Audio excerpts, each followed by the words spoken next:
Swedish BBC News interviews Hasan on Israel. With us tonight is one of the most successful Twitch streamers, Hassan P. He's a left-wing political commentator, a self-prescribed propagandist who has tens of thousands of people right now watching his 10-hour-long broadcast on the situation in Propagandist, interesting. Gaza. In the past fortnight, I should say, he's raised from small donations over $1 million for the Palestinians.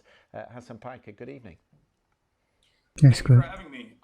I was privy to the conversation that you were having earlier, and I have a lot of thoughts on what was said, but also specifically on why the BBC is under fire for, in my opinion, engaging in objective news coverage for the first time in the conflict, in a situation where the fog of war presented facts coming from numerous different authorities. I believe that it is perfectly valid and understandable to assume, to make the reasonable assessment and reasonable assumption that the Al Ahli hospital was bombed from Assumptions mindesewete tamada either an Israeli hours. airstrike or new information coming from forensic architecture shows that it could have possibly been an artillery strike as well. This is just developing at this moment. And I think that covering it, considering that the Al Ahli hospital had previously been by Israel 2 days prior or 3 days prior on Saturday by Israel, where the cancer ward was damaged, where 4 hospital staff were wounded, and that the hospital staff themselves had said that the Israeli authorities had routinely been in contact with them, telling them to evacuate.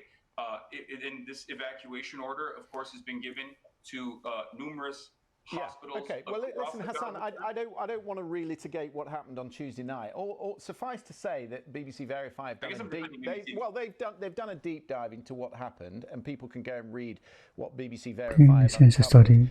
And I think it's a fair assumption of what is in the public domain. But obviously, neither side on this argument is going to be satisfied until there's an independent investigation, and it's not something we're likely to get. So none of us can really assess what happened or who was to blame. What I want to get to is why your Twitch account, why your broadcasts each evening are so popular. What is it that your audience gets from you that it perhaps doesn't get from Popular? What? me? Because you get more people watching you I thought it was about Israel. evening than I do. I think that one of the reasons why my broadcast, I guess, is relatively popular is because younger people are It's kind of tangential way. looking for alternative media outlets that offer a level of consistency and analysis from all sides of any given conflict, any given real-time situation. Cutting through the fog of war is obviously a very difficult thing to do, especially when the electricity and power and internet is shut off in the Gaza Strip. But we make do here, and I think that's part of the reason I have a lot of on-the-ground reporters that I trust. I have a lot of reporters that I trust in America and also in Israel, alongside on the Palestinian side, that I take from when I'm engaging in this kind of coverage. And I think there's a more personal component to it as well. But last but not least, I guess the main difference here is that my perspective, which I'm very open about, is biased. I believe in the emancipation of Palestinians. I believe that they have a right to return. I believe that there should be a single, solitary, secular nation state where Palestinians and Israelis have equal rights. I believe in punishing the war, not just on the Palestinian side as well, who have done ruthless and brutal attacks against civilian populations, but also on the Israeli side as well, with the Truth and Reconciliation Committee. These are things that I believe, and I am. So do you think you reflect? I mean, you say you're a self-prescribed propagandist. You say you have bias in a Palestinian direction. Is there a danger that people? No, not bias in a Palestinian direction. I have bias towards a particular view on the conflict. Yes, in a particular view of the conflict, but against all people that are subjugated, all people that are under fire.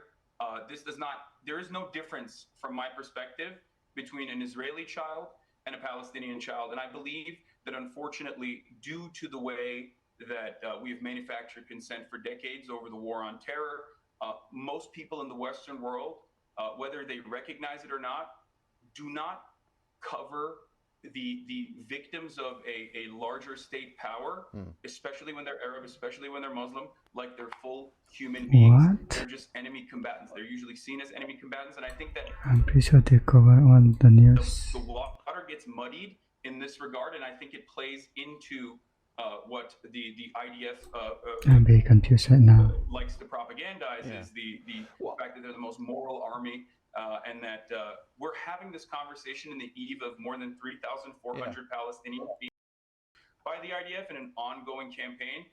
The defense minister has openly said we're fighting human animals. That's why we have to cut their food, their water, and their electricity. These are all crimes. These are war crimes when Russia does it. These are war crimes when Israel does it. And yet, for some reason, we consistently muddy the waters and say there are enemy combatants, and then there are civilians, and they're just, collateral damage.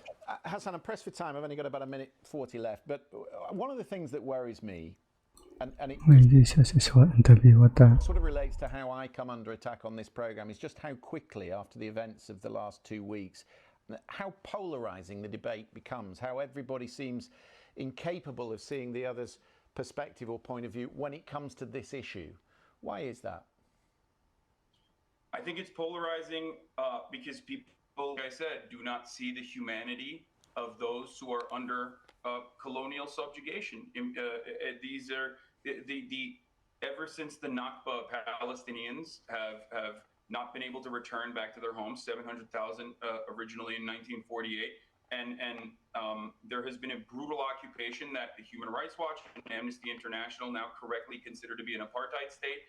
This is, of course, I would say, 20 years after Nelson Mandela had considered Israel to be an apartheid state, and I feel like he knows a thing or two about apartheid states in general. It's not necessarily a polarizing subject. It's just that there are right-wing forces inside of Israel that are utilizing this.